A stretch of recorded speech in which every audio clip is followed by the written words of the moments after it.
Hi అండి, welcome back to మన తెల్ల కిచెన్. ఇడ్లీలు తెల్లగా మరి మెత్తగా దూదిలాగా ఎలా చేయాలో చూద్దాం. అంటే ఫ్లఫీగా రావడానికి. మరి దీనికి బెస్ట్ కాంబినేషన్ పల్లీల చట్నీ, సాంబార్ లేదా ఇలా వెల్లుల్లి కారం కూడా చాలా బాగుంటుంది. చివరి వరకు చూడండి, ఎక్కడ స్కిప్ చేయకండి.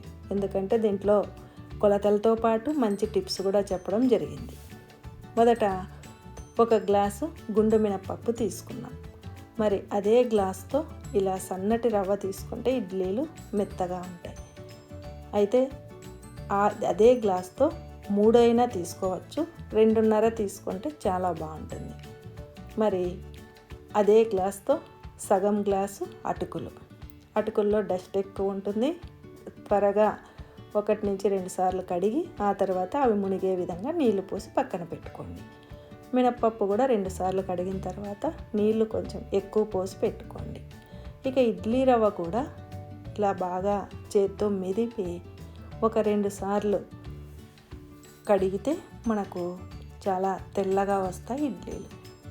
అయితే ఇవి అటుకులు, ఇడ్లీ రవ్వ హాఫ్ అన్ అవర్ ముందు నానబెట్టినా సరిపోతుంది. కానీ ఇలా మినప్పప్పుతో పాటే నానబెడితే మనకు బాగా నానుతాయి. ఇక ఇది మాత్రం 4 నుండి 5 గంటలు నానిన తర్వాత మనము గ్రైండ్ చేసుకోవాలి. మరొకసారి శుభ్రంగా కడిగి తర్వాత మినప్పప్పుతో పాటు అటుకులు మాత్రం ఇంకా మళ్ళీ కడక్కండి. మనం మొదటే కడిగి పెట్టుకున్న అటుకులను కూడా వేసి ఇలా మెత్తని పేస్టులా గ్రైండ్ చేయాలి. ఇప్పుడు ఈ గ్రైండ్ చేసిన పిండిలో మనము ఆల్రెడీ నానబెట్టుకున్నాం కదా, దాన్ని మనము మరొకసారి కడిగి ఇలా ఇడ్లీ రవ్వని నీళ్ళు గట్టిగా పిండిన తర్వాతనే మనము మినప్పప్పు పేస్టులో వేసుకోవాలి.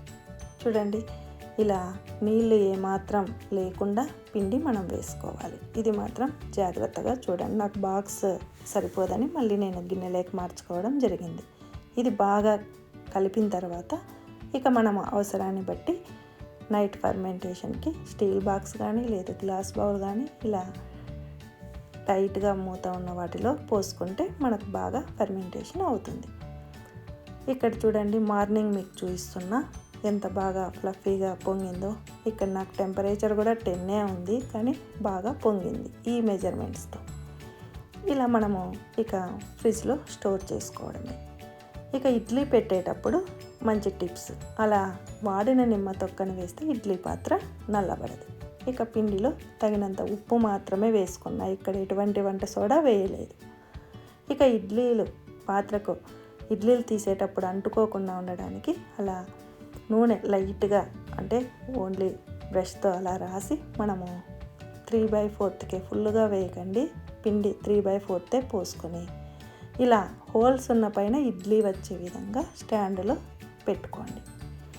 ఇక ఇది 12 నుండి 14 నిమిషాల్లో గ్యాస్ స్టవ్ కానీ లేదంటే ఇండక్షన్ దేనిపైనైనా ఈజీగా కుక్ అవుతుంది. ఇక దీనికి బెస్ట్ కాంబినేషన్ పల్లీల చట్నీ, వెల్లుల్లి కారం, నెయ్యి ఇవి ఉంటే చాలు. లేదు సాంబార్తో అయినా చాలా బాగుంటుంది. చూడండి ఇడ్లీ పాత్ర ఎంత తెల్లగా ఉందో. ఇక ఈ విధంగా మీరు తప్పకుండా ట్రై చేయండి. వాడిన నిమ్మ తొక్కనే వేయండి. ఇప్పుడు ఇడ్లీ కూడా ఏమాత్రం అంటుకోలేదు, మనకి ముట్టుకున్నా కూడా ఎంత స్మూత్గా ఉన్నాయి. తప్పకుండా ఈ కొలతలతో ట్రై చేయండి. మరి వెల్లుల్లి కారం సాంబార్ చట్నీ కంటే చాలా బాగుంటుంది. అది సింపుల్, ఉప్పు కారం తీసుకొని దాంట్లో వెల్లుల్లి మాత్రం అలా దంచి వేసుకోవడమే, ఎటువంటి పోపు అవసరం లేదు. కానీ నెయ్యి ఖచ్చితంగా ఉండాలి. Thanks for watching. Please like, share and subscribe. Bye. మళ్ళీ సరికొత్త వీడియోతో కలుద్దాం.